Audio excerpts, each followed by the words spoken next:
Assalamualaikum warahmatullahi wabarakatuh.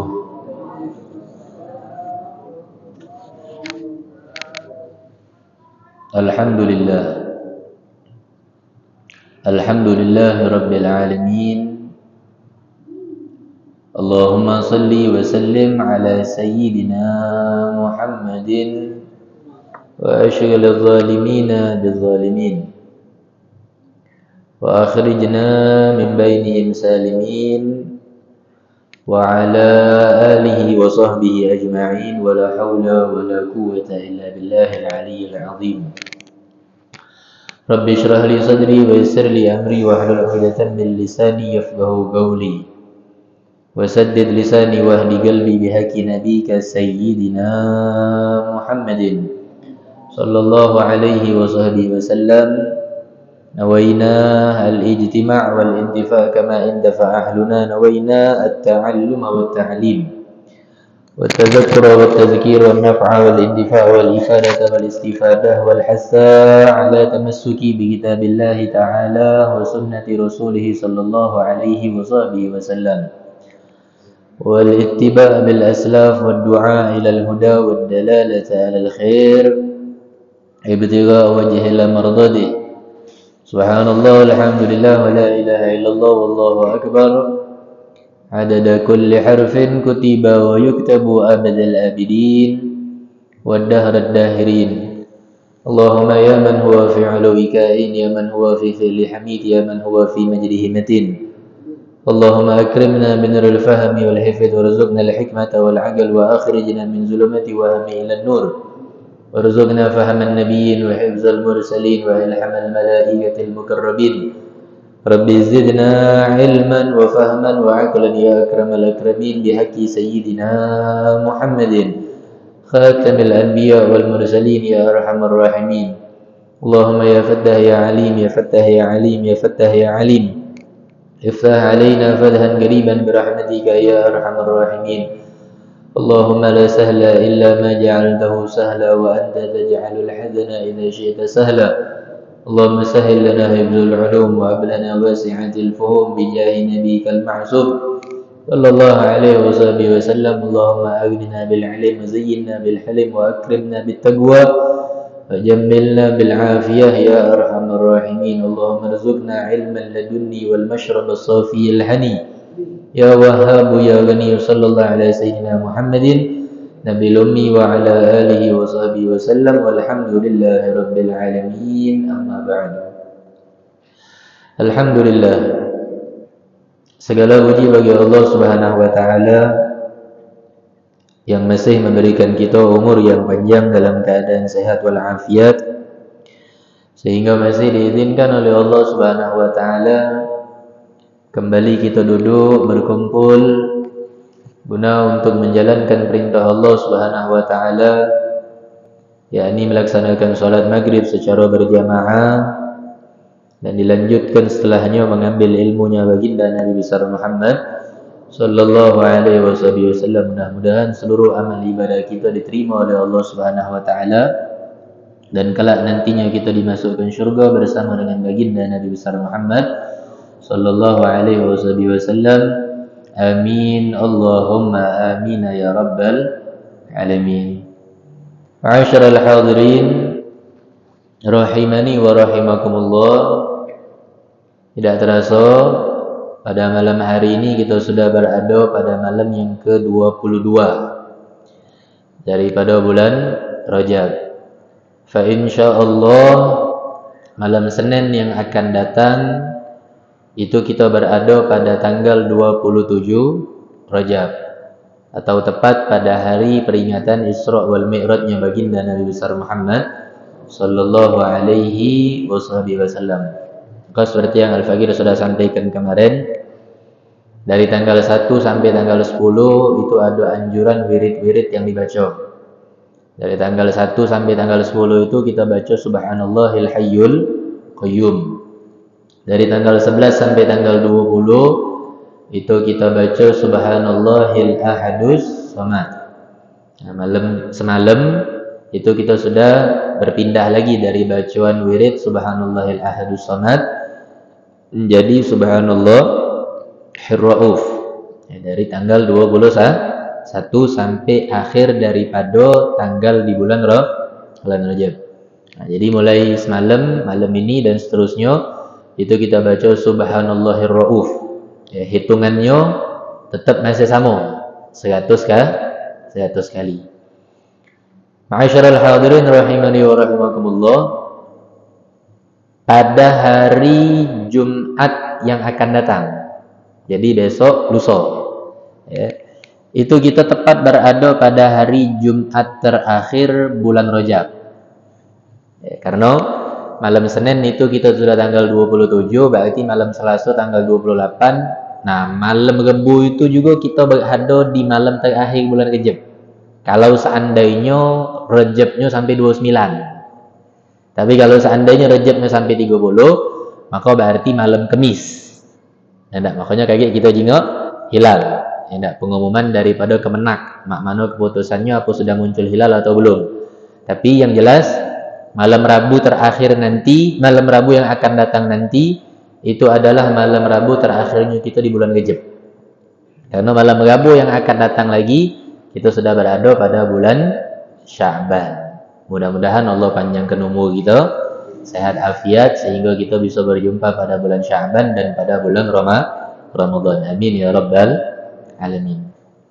Ma'asyiral hadirin rahimani wa rahimakumullah. Jadi hari Jumat kaki itu hari Jumat terakhir, ya, di bulan Rajab. Maka di sini kita baca di dalam kitab Kanzun Najah was Surur itu ada amalan yang dibaca pada hari Jumat terakhir bulan Rajab. Sini dikatakan min fawaid Syekh Ali Al-Ujhuri rahimahullahu taala kama fi tarjamatih khulasatul athar. Dalam kitab beliau yang bernama Khulasatul Athar. Di situ beliau menukil salah satu amalan. Anna man qara'a fi akhiril jum'atin min Rajab. Siapa wong yang membaca wirid ini atau zikir ini di hari Jumat terakhir bulan Rajab. Jadi hari Jumat besok lusa. Wal khatibu 'alal mimbar. Nah, pada saat khatib berada di atas mimbar. Nah, jadi kalau kita baca di sini penjelasan beliau nganjurkan kita pada saat khatib berada di atas mimbar. Ada juga kita dapetin di dalam riwayat yang lain itu dikatakan wal julusul khatib bainal khutbatain. Pada saat khatib sedang duduk di antara dua khutbah. Nah, kalau yang kedua ini menurut kita pribadi dan mungkin menurut yang lain juga, maconya itu terkacau-kacau pasti. Maconya terkacau-kacau. Karena waktu duduknya khatib di antara dua khutbah itu tidak panjang. Sedikit. Enak, ringkasnya itu ringkasnya. Sedangkan kita di sini dianjurkan untuk baca apa? Kalimat Ahmadur Rasulullah, Muhammadur Rasulullah. Jadi diulang terus itu. Ahmadur Rasulullah, Muhammadur Rasulullah, Ahmadur Rasulullah, Muhammadur Rasulullah. Sebanyak berapa? Khamsan wa thalathina marratan. 35 kali. Nah, makanya tadi yang ngomongkan agak terkacau-kacau, tidak bakal tekobel. Kalau di bahasa Palembang itu tidak bakal tekobel. Maksudnya tidak bakal dapat. Pada saat khatib sedang duduk di antara dua khutbah. Maka kita ambil pendapat ini. Yang ada di dalam kitab Kanzun Najah was Surur. Di sini dijelaskan wal khatibu 'alal mimbar. Pada saat khatib berada di atas mimbar. Jadi waktunya panjang nih. Waktunya panjang. Tapi kita tidak boleh nyalakan wong yang ngomongkan pendapat tentang masalah baca Ahmadur Rasulullah, Muhammadur Rasulullah ini di antara dua khutbah. Itu tidak boleh kita salahkan. Karena kenapa? Mungkin di sini ada khilaf di antara ulama. Nah, makanya kalau ente kepengen khurujan minal khilaf, biar keluar daripada khilaf, baca dua-duanya. Pada saat khatib berada di atas mimbar itu baca, pada saat khutib duduk di antara dua khutbah juga dia baca. Beb, cak mana beb kalau tak terkejar khutbahnya? Tak terkejar khutibnya sedang duduk di atas mimbar tersebut. Tiba-tiba baru 10 khutib dah tegak lagi. Urusan Allah. Urusan Allah. Yang penting ente baca. Yang jadi masalah itu kalau seandainya ente sudah tak baca, ngomentari dua ikut ni pula. Maco laida, ngomong ke wong yang maco salah, ngomong ke yang khutib pas pada saat beliau khutbah maconya salah, duduk di antara dua khutbah maconya salah, inti maco tidak. Nah, ini baru jadi masalah. Paham ya? Nah, jadi baconya inti nak ambil pendapat yang pertama sah-sah baik dan memang ada dalilnya di sini. Kita juga di dalam kitab Kanzun Najah wa Surur yang dijelaskan oleh Syekh Ali Al-Juhuri, atau inti nak ambil pendapat yang kedua tadi boleh-boleh baik. Tidak jadi masalah. Kalau ente pengen nak keluar dari khilaf, baca dua-duanya. Pada saat khutib berada di atas mimbar ente baca, pada saat khutib duduk di antara dua khutbah juga dia baca. Catatan, maconyo bukan dilafazkan. Ya tak? Kalau ente maconyo ngelafazkan, tak sesuai dengan si ma'asyirol yang setiap hari Jumat memberikan ucapan hadis tentang masalah wong yang tak boleh ngomong pada saat khutib sedang berada di atas mimbar. Jadi macamnya juga diwati, bukan dilafazkan. Nah, di sini dikatakan apa? Siapa wong yang membaca pada hari Jumat terakhir bulan Rajab kalimat Ahmadu Rasulullah, Muhammadu Rasulullah sebanyak 35 kali pada saat khutib berada di atas mimbar, seperti yang dikatakan oleh Syekh Ali Al-Juhuri di dalam kitab Kanzun Najah wa Surur, di dalam kitab beliau, yakni Khulasatul Athar, yang dinukil oleh kitab Kanzun Najah wa Surur, 35 kali. Atau di dalam pendapat yang lain mengatakan bahwasannya pada saat khutib berada di antara dua khutbah, maka apa fadilahnya? La tanqati'ud darahim min yadihi tilkas sanah. Tidak akan pernah putus di tangannya itu. Di sini dia ngomong apa? Darahim. Darahim ini kalau kita artikan dirham. Maksudnya apa? Duit. Selama berapa lama? Tilkasana, setahun.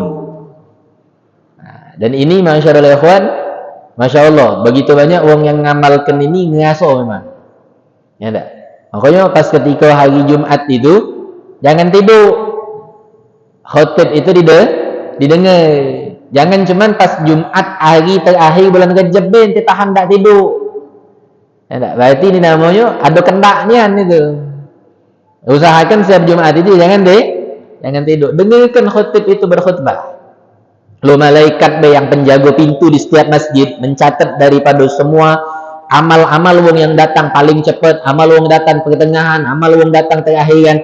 Beliau lagi duduk, berhenti mencatat, mendengarkan khutib yang sedang berkhutbah. Lantas, inilah kadang-kadang manusia ini lebih hebat caknya daripada malaikat. Malaikat duduk, dia duduk tapi tidur.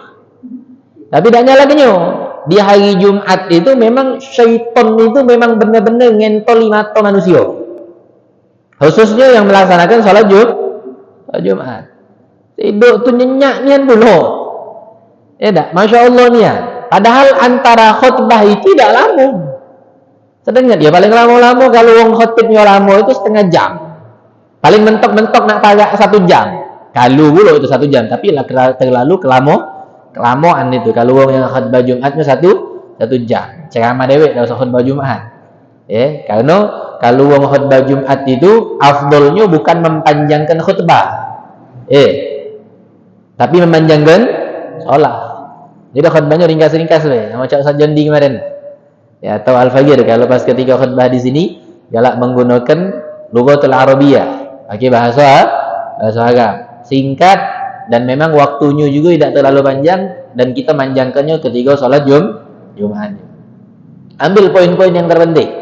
Ya, karena memang afdolnya saya itu bukan memanjangkan khutbah tapi memanjangkan sholat. Nah, itu wong yang membaca kalimat tersebut tidak akan pernah terputus. Nah, rezekinya, duitnya. Lalu di sini dikatakan darahim itu duit. Dirham. Kalau mata uang dulu dirham dan dinar. Tapi kalau kita sekarang macam-macam. Sesuai negaranya masing-masing. Cuman jangan diartikan seperti ini. Beb, ana nih maco, tapi duit ana nih tidak banyak-banyak, itulah.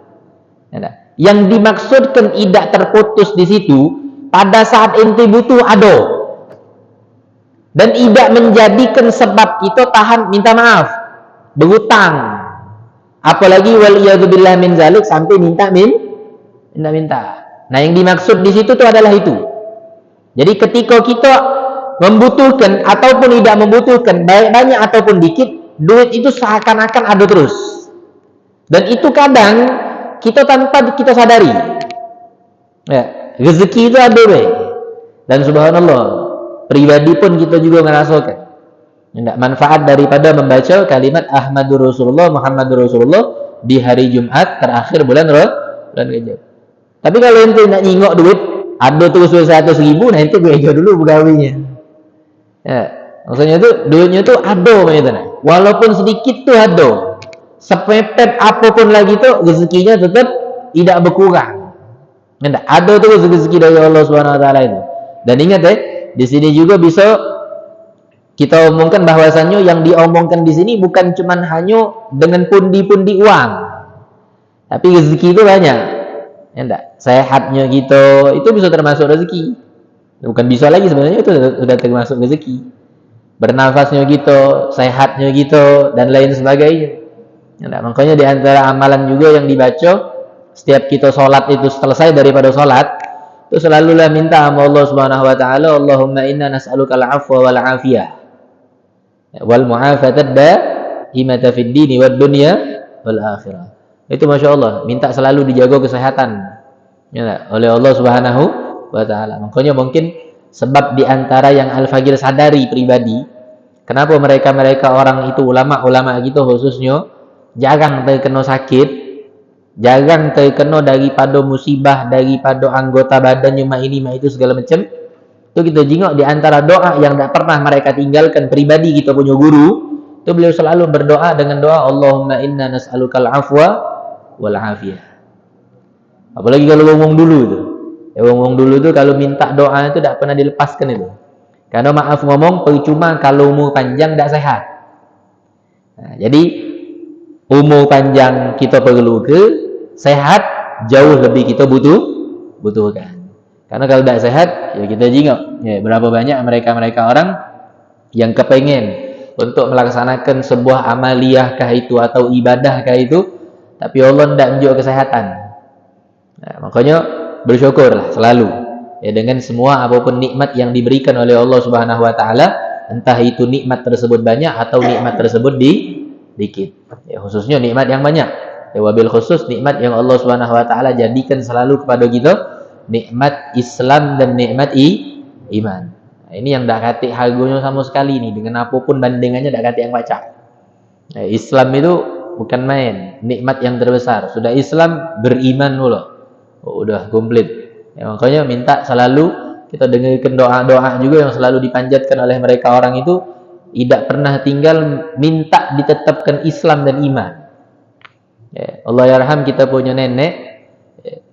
Nanti juga di akhir daripada majelis kita bacakan Fatihah, karena besok malam itu bertepatan dengan naun beliau.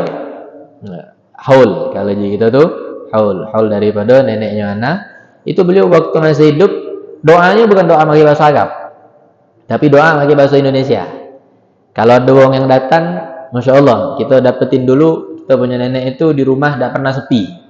Karena kenapa? Beliau tutup usia pas umurnya 100 tahun.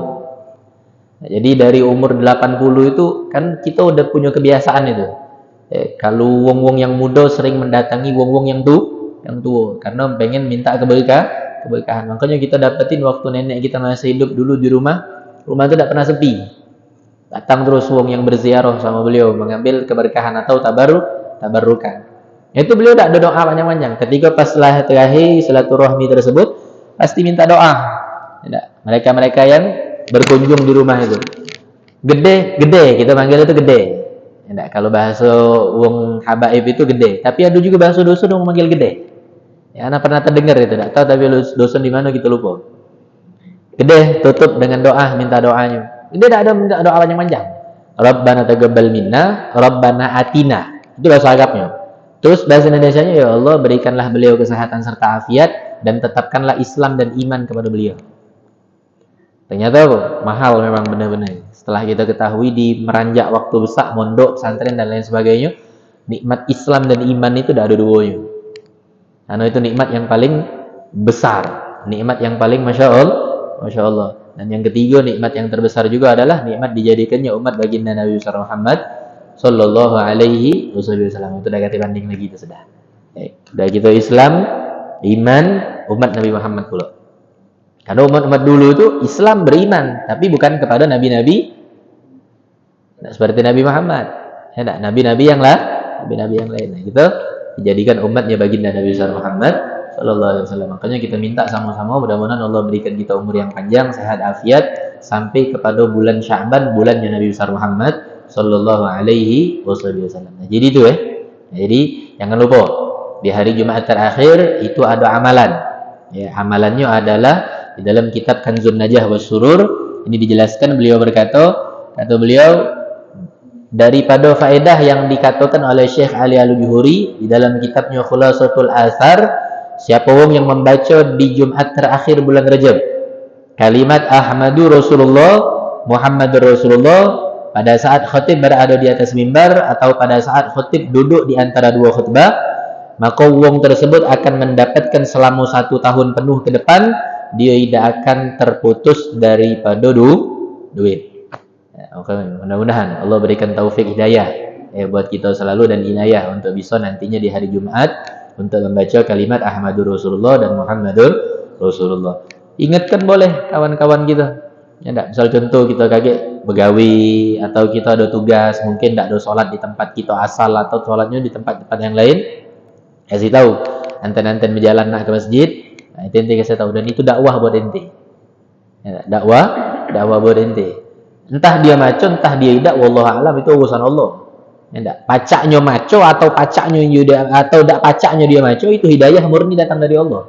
Lah terkadang kita pun pribadi itu sempat ngalamin. Yang sering kita nyampaikan, yang sering kita berikan dan lain sebagainya. Terkadang di hari detik-detik waktunya kita tidak baca. Maksudnya apa? Murni hidayah itu dari Allah. Bergerak otak kita, bergerak ingatan kita, bergerak lisan kita. Kalau tidak dari Allah Subhanahu Wa Taala, dah baca. La haula wala quwata illa billah. Makanya tugas kita itu bukan untuk pacak atau tidak pacak. Tugas kita itu bukan berhasil atau tidak berhasil, tapi tugas kita itu untuk ikhtiar, berusaha semaksimal mungkin. Makanya kalau wong yang sudah berikhtiar, insya Allah tidak akan dihianati hasilnya. Tapi kalau seandainya wong itu tidak galak berikhtiar, nah itu. Ya, kadang-kadang mimpinya mimpi di siang bolong gitu kalau wong. Ya pengen mak ini mak itu, tapi tidak berusaha ya tidak bakal tercapai. Nah itulah mungkin sedikit daripada amalan-amalan yang pertama, yakni adalah dari tanggal 21 sampai tanggal 30 atau hari terakhir daripada bulan Rajab. Itu kita sunnah untuk dianjurkan membaca kalimat Subhanallah Hirrauf sebanyak 100 kali. Bebas waktunya nak kapan bebas. Pokoknya selagi dari tanggal 21 sampai tanggal 30 atau hari terakhir yang berada di bulan Rajab. Kemudian membaca Ahmadur Rasulullah dan Muhammadur Rasulullah di hari terakhir bulan Rajab pada hari Jumat terakhir. Ya, mudah-mudahan Allah Subhanahu Wa Taala berikan kita selalu taufik dan hidayahnya. Amin ya rabbal alamin. Masyaallah hadirin rahimani wa rahimakumullah. Kembali kita melanjutkan pelajaran kita di dalam kitab hadis. Mukhtarul Hadis karangan Al-Habib Umar bin Muhammad bin Salim bin Hafidh Ibnu Syekh Abu Bakar bin Salim rahimahullahu taala radhiyallahu anhu warda.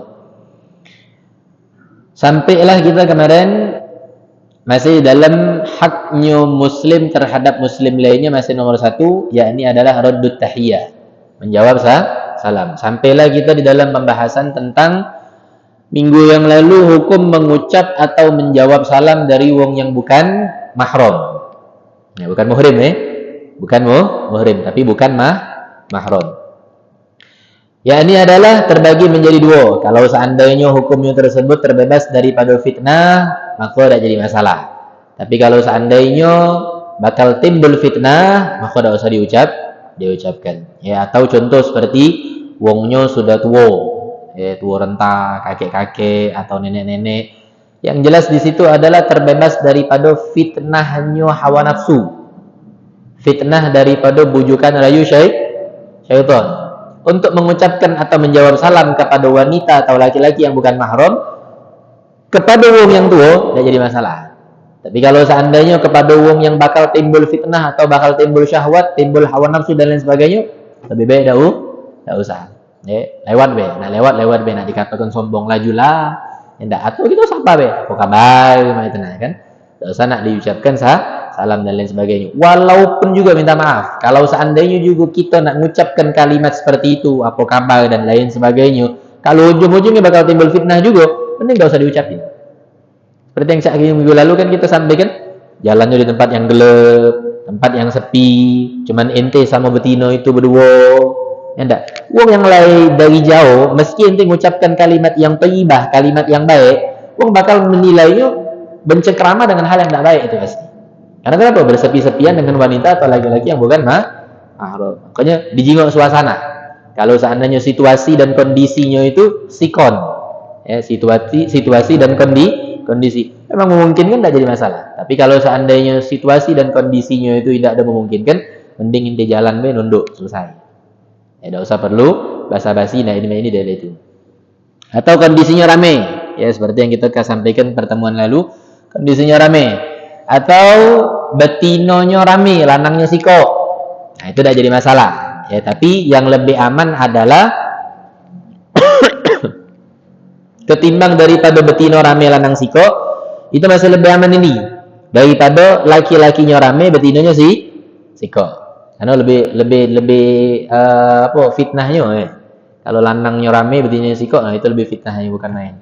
Tapi kalau seandainya betinonya rame lanangnya siko, insyaallah aman dari fitnah. Makanya dijingok kondisi lah, ya, sesuaikan pada kondisinya masing-masing. Kalau kita jingok tidak ada bakal timbul fitnah, bismillah. Tapi kalau seandainya timbul fitnah, tidak usah digawekan. Jadi hukumnya tetap wajib menjawab salam dari wanita atau laki-laki yang bukan mahram selagi dengan catatan tidak timbul fitnah. Tapi kalau timbul fitnah tidak usah dijawab dan hukumnya tidak wajib lagi untuk menjawab daripada salamnya tersebut. Dan ada yang bertanya kepada Rasulullah SAW, ini riwayat daripada Abdullah bin Amr. Ada seseorang yang bertanya kepada Nabi SAW, Ayyul Islamil khair, perbuatan Islam yang baik apa yang terdapat di dalam gawian umat-umat ini? Qala, maka Nabi Muhammad SAW berkata, tut'imut ta'am wa taqra'us salam ala man arafta wa man lam ta'rif. Nah, ini sampai situ kita kemarin belajar ya di pertemuan yang lalu. Jadi yang pertama kali perbuatan yang ada di dalam Islam yang paling baik itu adalah memberikan makan terhadap wong yang membutuhkan daripada makanan tersebut. Dan yang kedua, nah ini yang kita kembali kepada hadis Rasulullah SAW, siapa wong yang mengucapkan salam bari'un minal kibir, maka dia akan terbebas daripada sifat sombong. Karena kenapa? Di sini Nabi Muhammad ngomongkan wattaqra'us salam, dan ucapkanlah salam ala man arafta, terhadap wong yang ente ketahui, maksudnya wong yang kita kenal, wa man lam ta'rif, atau wong tersebut tidak kita kenal. Makanya di sini di awal pertemuan pembahasan salam ini sudah kita sampaikan. Makanya kalau Nabi Muhammad ngomongkan kita nak nyingok di dalam diri ini ada tak sifat sombong atau tidak, nyingok gampang tak kita mengucap salam. Untuk wong yang kita kenal sangat mudah. Anggota majelis, anggota masjid atau sholat Jumat, sangat mudah kita mengucapin salam. Karena kenapa? Wong itu kita kenal. Tapi kalau seandainya wong tersebut tidak kita kenal, nah di sini kita nak nyingok, ada tak benih-benih sombong di dalam diri kita? Ya enggak? Mudah tak kita mengucapin salam? Tapi kalau seandainya kita tidak ada mudah mengucapin salam, nah, tergolong kepada yang pertama tadi mungkin. Apa itu? Siapa wong yang mengucapkan salam, maka dia terbebas daripada sifat sombong. Berarti kalau dia tidak mudah mengucapkan salam, terkategorikan wong yang sombong. Yang susah itu kepada orang yang tidak kenal. Kalau yang kenal, gampang. Tiap hari kita sekali, 2, 3, bahkan sampai 10 kali, mudah untuk kita ngucapin. Nah, seperti ada orang duduk-duduk, kita nak masuk kampung wong. Tidak kecuali kalau memang mereka orang itu wong yang bukan muslim. Tapi ada catatan juga.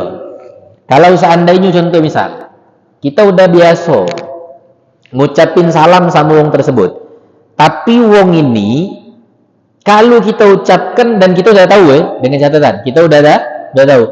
Kalau kita ucapin salam, kita tahu dia ini tidak galak nyawab, maka tidak usah ucapin salam. Karena kenapa? Dia kaget boleh dosa. Gara-gara apa? Gara-gara gitu. Jadi kalau kita udah tahu kriteria wong ini memang tidak galak nyawab salam, tidak usah diucapkan. Meski dia muslim. Karena kenapa? Memang menjadi sudah kebiasaan dia ini berarti. Tidak galak menjawab salam. Mungkin dia berat kali mulutnya atau apa kita tidak tahu. Ya tapi kita Pak belum ketemu itu. Ya ada wong yang duduk-duduk lah meski sekalipun maaf ngomong mereka itu lagi main gaplek. Kan kalau wong lagi main gap atau wong main catur, otaknya itu harus konsen, Pak. Otaknya harus konsen. Tapi pas ketika kita lewat, sering kita dapetin ini. Kita lewat, baik kita pribadi ataupun bersama kita orang punya guru, itu kalau lewat ngucapin salam, wong itu jawab salam. Salam. Makanya kalau ada wong yang muslim, bukan dari kepada kebiasaan buruk yang dia lakukan, tapi dia tidak galak jawab salam, berarti wong ini bebelnya. Mungkin entah wallahu alam apa dia mungkin sudah banyak ibadah atau banyak pahala dan lain sebagainya, kita tidak tahu, wallahu alam. Pokoknya kalau lewat wong yang sudah kita tahu tidak galak jawab salam, tidak usah ucapin salam lagi. Ya biarlah lewat be, atau kita sapa dengan kalimat yang lain sebagainya. Nah terus, ini yang terakhir mungkin kepada pembahasan kita di dalam pembahasan salam, dan insya Allah di pertemuan-pertemuan yang akan datang kita mulai masuk ke dalam pembagian hadis-hadis yang lain. Yang kedua itu adalah daripada haqqul muslim alal muslim raddut tahiyat wa ijabatud da'wah, memenuhi undangan. Nah itu insya Allah di pertemuan yang akan datang kita bahas. Dianjurkan untuk kita setiap masuk rumah. Nah, ini jangan lupa setiap masuk rumah biasakanlah untuk ngucapin salam. Kadang kita masuk rumah tidak ngucap salam lagi. Kita masuk rumah nyelonong Meski Pak minta maaf, rumah kita ucapin salam. Jangan terbiasa masuk rumah itu dalam keadaan tidak ngucap salam. Ini hadisnya sahih. Biar kita ini terbiasa untuk ngucapin salam ini diriwayatkan dari Imam Tirmizi. Ini bisa kalau Tirmizi boleh, Tirmizi boleh, Turmuzi boleh. Nah ente fathah, nah ente kasur, nah ente dhamma, semuanya benar. Jadi jangan kaget gitu dengar ngomong Turmuzi, Habib tadi ngomong Tirmizi. Atau ente dengar Parmizi, itu boleh kalau. Ya ada kata yang yang salah. Tirmizi bisa, Turmuzi bisa, Parmizi juga bisa. Diriwayatkan oleh Imam Tirmizi. Dari siapa? Dari sahabat Nabi Anas bin Malik radhiyallahu anhu anin Nabi sallallahu alaihi wasallam qala li. Nah, ini beliau ngomong Rasulullah ini berkata langsung kepada Sayyidina Anas bin Malik. Apa itu? Ya bunayya. Nah, ini kalimat sayangnya Nabi kepada Sayyidina Anas bin Malik. Wahai anakku, kata Rasulullah sallallahu alaihi wasallam, idza dakhalta ala ahlika fasallim. Kalau ente masuk ke rumah dan ente temu di dalam rumah ente itu ada keluarganya ente, maka ucapinlah salam. Ucapin salam. Apa kata Rasulullah? Yakun barakatan alaika wa ala ahlika. Karena nanti di situ ketika ente mengucapin salam, akan Allah berikan kepada ente keberkahan dan kepada keluarga ente keberkahan. Nah, ini resep juga Pak sebenarnya yang sering kita sampaikan di dalam acara pengantenan. Ini sering kita sampaikan. Kalau rumah itu pengen adem, hubungan suami istri itu pengen sakinah, mawaddah, warahmah dan lain sebagainya, menjadikan rumah tangga itu nikmat lah. Salah satu resepnya itu adalah apa? jangan pernah tinggalkan. Ketika nak masuk rumah, ucapin salam. Karena kenapa? Ini Rasulullah ngomong, terdapat keberkahan ketika ente mengucapkan salam kepada wong yang ada di dalam rumah kita. Apa arti berkah? Makna barokah itu apa? Kita kan sering mendengar kalimat berkah. Apa makna berkah? Berkah itu ziyadatul khair, bertambahnya kebaikan. Nah, itu berkah. Jadi simpel Pak, kita nak nyingok harta benda, keadaan dan lain sebagainya yang kita miliki, ada berkah atau tidak, nambah tak baik gawe itu. Kalau seandainya nambah gawean itu nambah baik, ibadah itu nambah baik dan lain sebagainya yang kita miliki itu menjadi semakin baik, berarti ada berkah. Tapi kalau seandainya dah kata nambah kebaikan, justru malah cekcok tambah jadi, ribut tambah jadi, nah berarti apa? Simple, berkah tak kah? Tak kata. Nyingok rezeki itu berkah atau tidak, mah itu bermanfaat atau tidak, bertambah kebaikan atau tidak dari rezeki yang kita punyai. Kalau seandainya rezeki yang kita punyai bertambah kebaikan ketika kita berikan sama wong, atau kita infakkan, atau kita sedekahkan, berarti terdapat rezeki yang kita punya itu ada berkah. Nah itu makna berkah, ziyadatul khair, bertambahnya kebaikan. Itu kalimat daripada makna barokah. Jadi penting itu ya, kalau pas ketika masuk rumah ucapin salam, assalamualaikum warahmatullahi. Ajari itu ya sama keluarga kita, khususnya nih sama anak gitu.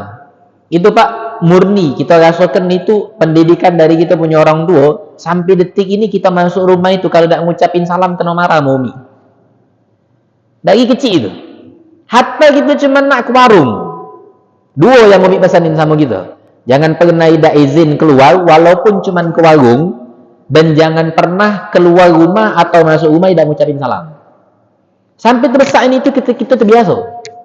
Nak keluar rumah ngomong kamu Mi nak ke warung dengat Mi nak ke Jabo dengat, Mi nak ke sini dengat. Terbiasa. Memang dari kecil. Nah makanya Pak, Bu, Bapak yang dimuliakan oleh Allah SWT hadirin, memang kalau wong ngomongkan budak kecil itu, kalau kita didik dari semenjak dini, dia bakal nyangkut sampai besar, sedekah. Itu benar. Benernya sampai kita tuh seakan-akan ketika keluar tidak izin sama Umi dari rumah itu gugup kena marah balik, dan terbukti pas balik ke rumah kalian, ngapa tak ngomong tadi betul kemana Jabo sini lah, ya ngomong aja kita besar jadi padahal sama juga salam. Tak pernah kita tinggalkan salam itu kalau di rumah, dan memang itu dididik kita dari semenjak kecil, dari semenjak kita TK, dari semenjak kita SD, itu kita rasakan pendidikan yang kita diberikan oleh wong tua kita untuk terbiasa mengucapkan salam ketika dia ada di rumah. Kalau ada wong, ucapannya assalamualaikum. Tapi kalau kata wong, tetap dianjurkan Pak untuk mengucap salam. Kita masuk rumah kita kosong, bini kita pergi, anak kita pergi, belum balik kondangan dan lain sebagainya, kita baru duluan. Nah kalimat salamnya diubah, bukan assalamualaikum, tapi assalamu alaina wa ala ibadillah sholihin. Itu kalau kita dapetin di rumah katik wong. Karena kenapa? Secara zahir memang tak katik wong, tapi secara hakikat sesungguhnya di rumah ini banyak wong lain. Entah itu jin muslim, entah itu jin yang bukan muslim dan lain sebagainya, entah hamba-hamba Allah yang lain. Ya enggak? Banyak makhluk-makhluk Allah di rumah kita tuh. Ya, makanya kita diucapkan tetap ketika kati wong salamnya diubah, tetap masih mengucapkan salam, tapi bukan assalamu alaikum, assalamu alaina wa ala ibadillahis sholihin. Mudah-mudahan Allah SWT berikan kita keberkahan di dalam rumah tangga kita dan kenikmatan-kenikmatan yang Allah SWT berikan di dalam hubungan keluarga kita, serta daripada manfaat-manfaat yang kita bisa berikan kepada mereka-mereka orang yang berada di dalam rumah kita tersebut. Nah ini sedikit ada tambahan. Ketika masuk rumah jangan tinggal baca ayat kursi sekali, kulhu 3 kali, al-falak sekali, an-nas sekali. Itu biar rezeki tidak berkurang dan mendatangkan kebaikan.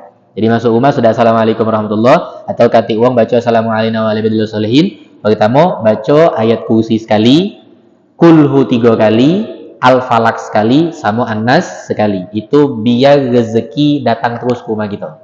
Ngalih ke rumah kita. Ini amalan dari as-salafun shalihin kita terdahulu. Sampai sekarang pun juga kita dapat ini masih banyak. Ya wong-wong yang melakukan daripada ketika beliau masuk rumah tidak tinggal membaca ayat kursi, kulhu 3 kali, al-falak sekali, dan an-nas sekali. Mudah-mudahan Allah Subhanahu wa taala selalu berikan kita umur yang panjang, sehat afiat, dalam keadaan taat kepada Allah Subhanahu wa taala, dijauhkan daripada semua perbuatan yang bisa mengundang murkanya Allah Subhanahu wa taala. Dan kita minta khususnya agar Allah Subhanahu wa taala berikan kita umur yang panjang sehingga kita bisa berjumpa pada bulan Sya'ban dan pada bulan Ramadan yang akan datang dalam keadaan sehat walafiat, dalam keadaan taat kepada Allah Subhanahu wa taala. Dan kita minta kepada Allah tidaklah kita keluar dari masjid ini kecuali seluruh dosa-dosa kita diampunkan oleh Allah Subhanahu wa taala. Hajat-hajat kita digabul oleh Allah.